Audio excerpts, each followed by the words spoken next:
Hi friends, welcome back to our channel. இன்னைக்கு நம்ம இந்த வீடியோல எதை பத்தி பார்க்க போறோம் அப்படின்னா டிஎன் காசா PG rank list college wise release பண்ணிட்டு வராங்க. இதுல இருந்து வந்திருக்கக்கூடிய முக்கியமான அப்டேட்ஸ்லாம் இந்த வீடியோல பார்க்க போறோம். மெனி ஸ்டூடெண்ட்ஸ் நம்ம கிட்ட கமெண்ட் செக்ஷன்ல அதிகமா கேட்கறது ப்ரோ நாங்க போஸ்ட் கிராஜுவேட்டுக்கு அட்மிஷனுக்கு அதாவது கவுன்சிலிங்காக அப்ளை பண்ணிருக்கோம். எங்களுக்கு இது வரைக்கும் எந்த ஒரு காலும் வரல, எந்த மெயிலும் வரல, ரேங்க் லிஸ்ட் எங்களுக்கு நேமே வரல, ரேங்க் லிஸ்ட் இன்னுமே வியூ பண்ணல அப்படிங்கிற மாதிரி நிறைய பேர் இன்ஃபார்ம் பண்ணிட்டு இருக்கீங்க. இதுல இருந்து வந்திருக்கக்கூடிய முக்கியமான அப்டேட்ஸ் பத்தி இந்த வீடியோல பார்க்க போறோம். யாரெல்லாம் கவுன்சிலிங் போகணும், எப்படி நம்ம ரேங்க் லிஸ்ட் நம்ம பேர் இருக்கா இல்லையா அப்படிங்கிற செக் பண்றது, எந்த கட் ஆஃப்ல இருக்கக்கூடியவங்க வரைக்கும் நம்ம நெக்ஸ்ட் அடுத்த கட்டத்துக்கு நம்ம போறது அப்படிங்கிற பத்தி எல்லாமே டீடைலா இந்த வீடியோல பார்க்க போறோம். வீடியோ ஸ்கிப் பண்ணாம ஃபுல்லா பாருங்க. வீடியோக்குள்ள போறதுக்கு முன்னாடி பார்த்தா நம்ம சேனலை நீங்க ஃபர்ஸ்ட் டைம் பாக்குறீங்க அப்படின்னா இந்த வீடியோக்கு கீழே இருக்கக்கூடிய ரெட் கலர் சப்ஸ்கிரைப் பண்ணி பக்கத்துல இருக்கக்கூடிய இந்த பெல் பண்ணி கிளிக் பண்ணி ஆல்ங்கிறத எனபிள் பண்ணி வச்சுக்கோங்க. நம்ம சேனல்ல போஸ்ட் பண்ணக்கூடிய ஒவ்வொரு லேட்டஸ்ட் இன்ஃபர்மேஷன் எல்லாமே உங்களோட மொபைல் நோட்டிபிகேஷன்ல வரும். ஈஸியா நீங்க மிஸ் பண்ணாம பார்த்து தெரிஞ்சுக்க முடியும். சரி வாங்க இப்ப நம்ம டைரக்டா வீடியோக்குள்ள போகலாம். ஓகே, முதல்ல நீங்க என்ன பண்ணுங்க அப்படின்னா நீங்க எந்த காலேஜுக்கு அப்ளை பண்ணிருக்கீங்களோ அந்த காலேஜோட வெப்சைட்டை முதல்ல செக் பண்ணுங்க. நான் ஒவ்வொரு அப்டேட்டையும் அதான் சொல்றது. நிறைய ஸ்டூடெண்ட்ஸ் காலேஜ் வெப்சைட் எங்க இருக்கு ப்ரோ அப்படின்னு நிறைய பேர் கேக்குறீங்க. அதுக்காகவே நான் என்ன பண்ணிருக்கோம் அப்படின்னா நம்ம இந்த வீடியோக்கு கீழே டிஸ்கிரிப்ஷன் 109 கவர்மெண்ட் காலேஜுக்கான வெப்சைட் லிங்க் கீழே டிஸ்கிரிப்ஷன்ல இருக்கு. அதை கிளிக் பண்ணி உள்ள வந்தீங்க அப்படின்னா இந்த மாதிரி ஒரு இடத்துக்கு வருவீங்க. இந்த இடத்துல கீழே பாருங்க, தமிழ்நாட்டில் இருக்கக்கூடிய 38 டிஸ்ட்ரிக்ட்ல இருக்கக்கூடிய கவர்மெண்ட் காலேஜுக்கான வெப்சைட் லிங்க் உங்களுக்கு இந்த டேப்ல கொடுத்துருக்கோம். இப்போ எக்ஸாம்பிளுக்கு நீங்க பிரசிடென்சி காலேஜுக்கு அப்ளை பண்ணிருக்கீங்க அப்படின்னா பிரசிடென்சி காலேஜோட வெப்சைட் நீங்க இந்த இடத்துல கிளிக் பண்ணீங்கன்னா டைரக்டா உங்களுக்கு ரீடைரக்ட் ஆகி ஆட்டோமேட்டிக்கா ரேங்க் லிஸ்ட் டவுன்லோட் பண்ற இடத்துக்குள்ள போவீங்க. இப்போ இந்த இடத்துல நேத்து ரிலீஸ் பண்ணிட்டாங்க. ஏன்னா ஒவ்வொரு காலேஜ் வைஸ் நம்மளுக்கு என்ன பண்ணிட்டு வராங்க அப்படின்னா ரேங்க் லிஸ்ட் ரிலீஸ் பண்ணிட்டு வராங்க. காலேஜோட அஃபீஷியலா உங்க பிரின்சிபல் தான் என்ன பண்ணிருக்காங்க அப்படின்னா ரிலீஸ் பண்ணிருக்காங்க. சரிங்களா? ஓகே, இதுல நம்ம எக்ஸாம்பிளுக்கு நீங்க எம்காம்ல பாத்தீங்க அப்படின்னா அப்ளை பண்ணிருக்கீங்க அப்படின்னா எம்காம்க்கு நேர இருக்கக்கூடிய அந்த டேப் கிளிக் பண்ணி நீங்க என்ன பண்ணிக்கலாம்னா டவுன்லோடுங்கிற இந்த ஆப்ஷன் கொடுத்து நீங்க டவுன்லோட் பண்ணிக்கலாம் அப்படிங்கறது இதுல சொல்லியிருக்காங்க. இதுல நல்லா கவனிக்கணும், உங்களுடைய மார்க் எவ்வளவு இருக்கு அப்படிங்கறத பாருங்க. பார்ட் 3 சப்ஜெக்ட் தான் நம்ம மோஸ்ட்லி எடுப்போம். கட் ஆஃப் மார்க் பார்ட் 3 சப்ஜெக்ட்ல இருந்து நீங்க எவ்வளவு மார்க் எடுத்திருக்கீங்க அப்படிங்கிற பாருங்க. உங்க பேரு, உங்க அப்ளிகேஷன் நம்பர், உங்களுடைய கம்யூனிட்டி இது எல்லாமே கொடுத்துருப்பாங்க. இதை ஒன்ஸ் நீங்க செக் பண்ணிட்டு அவங்க சொல்லக்கூடிய டேட்ல நீங்க என்ன பண்ணணும் அப்படின்னா கவுன்சிலிங் அட்டன் பண்ணணும் அப்படிங்கிற நீங்க தெரிஞ்சுக்கோங்க. இன்னமும் ஒரு சில ஸ்டூடெண்ட்ஸ் என்ன கேக்குறீங்க அப்படின்னா ப்ரோ நான் 5 காலேஜுக்கு அப்ளை பண்ணேன், ஆனா எனக்கு 2 காலேஜ்ல இருந்து கால் பண்ணிருக்காங்க, மீதி இன்னும் 3 காலேஜுக்காக நான் வெயிட் பண்ணலாமான்னு கேக்குறீங்க. இப்ப இருக்கக்கூடிய காலகட்டத்துல ஏன்னா எந்த கோர்ஸுக்குமே ஆன்லைன்ல கவுன்சிலிங் மூலியமா போறது பாத்தீங்கன்னா ரொம்ப ஒரு டிஃபிகல்ட்டான ஒரு சுச்சுவேஷனா இருக்குது. ஏன்னா கவர்மெண்ட் சீட்டுக்கு தான் பாத்தீங்கன்னா போட்டி போட்டு அலமோதிட்டு ஸ்டூடெண்ட்ஸ் போயிட்டு இருக்கக்கூடிய தருணத்துல உங்களுக்கு எந்த காலேஜ்ல இருந்து கால் பண்ணி கூப்பிடுறாங்களோ, எந்த டேட்ல கூப்பிடுறாங்களோ தயவு செய்து காலேஜ்ல போயிட்டு நீங்க என்ன பண்ணுங்க அப்படின்னா உள்ள என்ட்ரி ஆயிருங்க. போயிட்டு கவுன்சிலிங் அட்டன் பண்ணுங்க. அதுக்கப்புறம் இருக்கக்கூடிய காலேஜ்ல கூட நீங்க வெயிட் பண்ணி போய்க்கலாம். மேபி அந்த மீதி 3 காலேஜ் உங்களுக்கு கால் பண்ணவே இல்லைன்னா நீங்க ஒண்ணுமே பண்ண முடியாது இல்லையா? கிடைச்ச ஒரு 2 காலேஜ் வாய்ப்பு நீங்க மிஸ் பண்ணிடுறீங்க. இந்த காலேஜ் நமக்கு கிடைக்கும்னு சொல்லிட்டு நீங்க அந்த இடத்துல உங்களுக்கு சீட் இல்லாம கூட போறதுக்கான பாசிபிலிட்டி இருக்கு. 5 காலேஜுக்கு அப்ளை பண்றோம்னா உங்களுக்கு 5 காலேஜுக்குமே கால் பண்ணுவாங்கன்னு நீங்க எதிர்பார்க்க கூடாது. ஏன்னா உங்களோட கட் ஆஃப் மார்க் பேஸ் பண்ணி தான் அவங்க என்ன பண்ணுவாங்கன்னா ரேங்க் லிஸ்ட் முதல்ல ரெடி பண்ணுவாங்க. நீங்க உங்களுக்கு கால் வர்றதுக்கு முன்னாடி நீங்க என்ன பண்ணணும் அப்படின்னா அதுக்காக தான் தரவரிசை பட்டியல் அப்படின்னு சொல்லிட்டு ஒன்று வெளியிடுறாங்க. அந்த தரவரிசை பட்டியல்ல மெரிட் பேஸ் பண்ணி ரிலீஸ் பண்ணுவாங்க.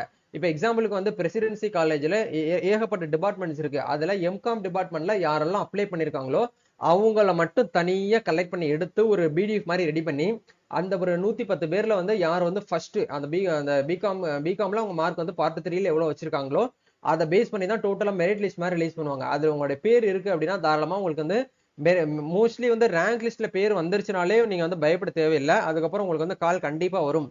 அதுலயும் நீங்க நோட் பண்ண வேண்டிய விஷயம் என்ன அப்படின்னா எக்ஸாம்பிளுக்கு ரேங்க் லிஸ்ட் உங்களுடைய பேர் இருக்கு. இப்ப இந்த இடத்துல ஒரு 41வது இடத்துல உங்க பேர் இருக்கு அப்படின்னா ரேங்க் லிஸ்ட்ல நேம் வந்துருச்சுனாலே நம்மளுக்கு சீட் கிடைச்சிரும் அப்படின்னு சொல்லிட்டு நீங்க நம்புறதும் தப்பான ஒரு விஷயம். அப்படி நீங்க நினைக்க கூடாது. ஏன்னா ரேங்க் லிஸ்ட்ல இருக்கக்கூடியவங்க எல்லாருக்குமே சீட் கிடைச்சிடாது. இதுல யார் கட் ஆஃப் மார்க் ஹையா வச்சிருக்காங்களோ அதே மாதிரி அந்த கம்யூனிட்டிக்கு ஏத்த மாதிரி தான் நம்மளுக்கு என்ன பண்ணுவாங்க அப்படின்னா அந்த சீட் அலாட்மெண்ட் பண்ணுவாங்க. சோ இப்போ எக்ஸாம்பிளுக்கு இப்போ எம்காம் ஸ்டூடெண்ட் இத்தனை பேர் இருக்காங்க அப்படின்னா இத்தனை பேருக்கும் சீட் கிடைக்குமான்னு கேட்டீங்கன்னா கிடைக்காது. அதுல அந்த கம்யூனிட்டிக்கு ஏத்த மாதிரி அவங்களோட கட் ஆஃப் பேஸ் பண்ணி அதுக்கு ஏத்த மாதிரி தான் நம்மளுக்கு என்ன ஆகும் அப்படின்னா அந்த சீட் கிடைக்கும். சோ நீங்க பண்ண வேண்டிய ஒரே விஷயம் இப்போதைக்கு ரேங்க் லிஸ்ட் ரிலீஸ் பண்ணிருக்காங்களா இல்லையா அப்படிங்கறத செக் பண்றதுதான். ரேங்க் லிஸ்ட் செக் பண்றதுக்கு நம்ம இந்த வெப்சைட் தான் நம்ம யூஸ் பண்றோம். நம்மளோட அஃபிஷியல் வெப்சைட் தான் இன்டர்நெட் கஃபே தமிழ்.in அப்படிங்கிற வெப்சைட்ல போயிட்டு நீங்க என்ன பண்ணிக்கோங்க அப்படின்னா லேட்டஸ்டா போட்ட நம்ம ஆகஸ்ட் 9 போட்ட அந்த போஸ்டர் வியூ பண்ணி செக் பண்ணி பாருங்க. இதுக்கான டைரக்ட் லிங்க் கூட டிஸ்கிரிப்ஷன்ல கொடுத்துருக்கோம், போயிட்டு செக் பண்ணுங்க. இப்போ எனக்கு தெரிஞ்ச பிரசிடென்சி காலேஜ் ரிலீஸ் பண்ணிட்டாங்க. சேலத்துல இருக்கக்கூடிய 8th கவர்மெண்ட் ஆர்ட்ஸ் காலேஜுக்கு இருந்து ரேங்க் லிஸ்ட் ரிலீஸ் பண்ணிட்டாங்க. அதே மாதிரி இப்போ ஒவ்வொரு காலேஜுக்கும் ரேங்க் லிஸ்ட் எப்படி வியூ பண்ணி பாக்குறது அப்படின்னா மேலே உங்களுக்கு பாட்டம்ல மேல டாப்ல கொடுத்துருப்பாங்க. அப்படி இல்லைன்னா கீழே ஸ்க்ரோல் பண்ணுவாங்க. இந்த இடத்துல பாருங்க PG rank list admission rank லிஸ்ட்னு சொல்லிட்டு கொடுத்துருக்காங்க பாத்தீங்களா? இதை கிளிக் பண்ணீங்க அப்படின்னா உங்களுக்கு இந்த இடத்துல வந்து ரேங்க் லிஸ்ட் உங்களுக்கு வந்து கீழே வந்து வியூ பண்ணி காமிச்சிருப்பாங்க. அதை பார்த்து நீங்க என்ன பண்ணிக்கலாம்னா ஒன் பை ஒன்னா வந்து நீங்க வந்து செக் பண்ணி பார்க்கலாம். அதே மாதிரி ஒவ்வொரு காலேஜுக்கும், கோயம்புத்தூர் காலேஜுக்கு, சேலத்துல இருக்கக்கூடிய காலேஜுக்கு, அதே மாதிரி தருமபுரியில இருக்கக்கூடிய காலேஜ், சென்னையில் இருக்கக்கூடிய பாரதி காலேஜ், அதே மாதிரி டாக்டர் அம்பேத்கர் வியாசர்பாடியில் இருக்கக்கூடிய காலேஜ், அதே மாதிரி குயின் மேரி காலேஜுக்கு ஒவ்வொரு காலேஜுக்கும் நம்மளுக்கு ரேங்க் லிஸ்ட் அப்படிங்கறத ரிலீஸ் பண்ணுவாங்க. எங்க காலேஜுக்கு ரேங்க் லிஸ்ட் ரிலீஸ் ஆகல ப்ரோ அப்படின்னா, ஏன்னா மோஸ்ட்லி என்ன பண்ணுவாங்கன்னா ரேங்க் லிஸ்ட் வந்து அவங்க அஃபீஷியல் வெப்சைட் வந்து ரிலீஸ் பண்ணிடுவாங்க. இப்போ எக்ஸாம்பிளுக்கு வந்து இந்த இடத்துல பெரும்பாக்கத்தில் இருக்கக்கூடிய கவர்மெண்ட் ஆர்ட்ஸ் காலேஜுக்கு வெப்சைட் வந்து அஃபீஷியல் வெப்சைட் அவங்க கிட்ட கிடையாது. அப்போ அந்த தருணத்துல எப்படி வந்து அவங்க வந்து ரேங்க் லிஸ்ட் வந்து வெளியிடுவாங்கன்னு கேட்டீங்கன்னா, ஒன்னு எஸ்எம்எஸ் மூலியமா உங்களுக்கு வந்து டைரக்டா ஸ்பாட் கால் வந்து கால் பண்ணிடுவாங்க. யூனிவர்சிட்டி சாரி காலேஜுக்கு நிர்வாகம் வந்து என்ன பண்ணுவாங்கன்னா, நீங்க இந்த டேட்ல வந்து கவுன்சிலிங் வந்து வந்துருங்க அப்படின்னு சொல்லிட்டு உங்களுக்கு வந்து எஸ்எம்எஸ் மூலியமாவோ மெயில் மூலியமாவோ வந்து என்ன பண்ணுவாங்க, இன்ஃபார்ம் பண்ணுவாங்க. கண்டிப்பா எல்லாருக்குமே இன்ஃபார்ம் பண்ணுவாங்க. இன்ஃபார்ம் பண்ணாமலாம் இருக்க மாட்டாங்க. நிறைய ஸ்டூடெண்ட்ஸ் போன வருஷம் என்ன பண்ணிட்டாங்க அப்படின்னா, அந்த லாஸ்ட் டேட்லாம் முடிஞ்சதுக்கு அப்புறம் எங்களால மெயில் வந்து ஓபன் பண்ணி பார்க்க முடியுது ப்ரோ, எங்களுக்கு வந்து என்ன பண்றேன்னு தெரியல அப்படிங்கிற நிறைய பேர் ஃபீல் பண்ணி பேசுறீங்க. அந்த மாதிரி இந்த வருஷம் இருக்கக்கூடாது அப்படிங்கறதுக்காக தான் இப்பவே உங்களுக்கு அப்டேட் கொடுத்துட்டேன்.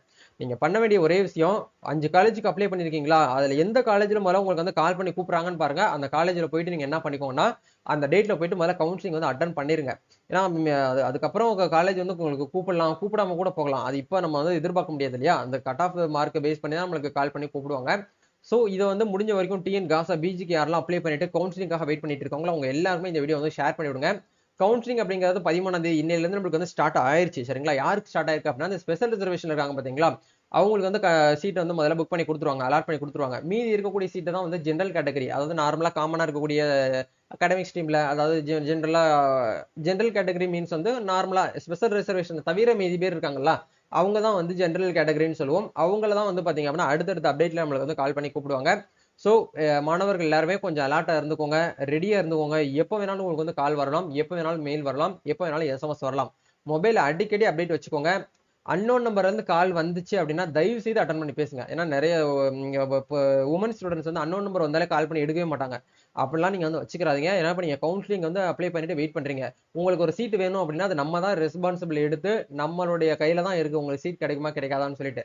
சோ முடிஞ்ச வரைக்கும் நீங்க என்ன பண்ணுங்கன்னா, அன்னோன் நம்பர்ல இருந்து கால் வந்துச்சுன்னா அட்டன் பண்ணி பேசுங்க. வேற நம்பர்ல இருந்து வருது, நம்பர்ல இருந்து மாறி வருதுன்னு சொல்லிட்டு அட்டன் பண்ணாம எழுதுறாதீங்க. அப்போ உங்களுக்கு ஒண்ணுமே பண்ண முடியாது. சரிங்களா? ஒரு சில காலேஜ்ல கால் பண்ணுவாங்க, ஒரு சில காலேஜ்ல எஸ்எம்எஸ் இல்ல மெயில் மூலியமா அனுப்புவாங்க. இதுதான் இப்போதைக்கு நான் வந்திருக்கக்கூடிய அப்டேட். இந்த வீடியோவை எல்லாருமே ஷேர் பண்ணி விடுங்க. நம்ம நெக்ஸ்ட் ஒரு அப்டேட்ல மீட் பண்ணுவோம். Thank you, all the best, God bless you.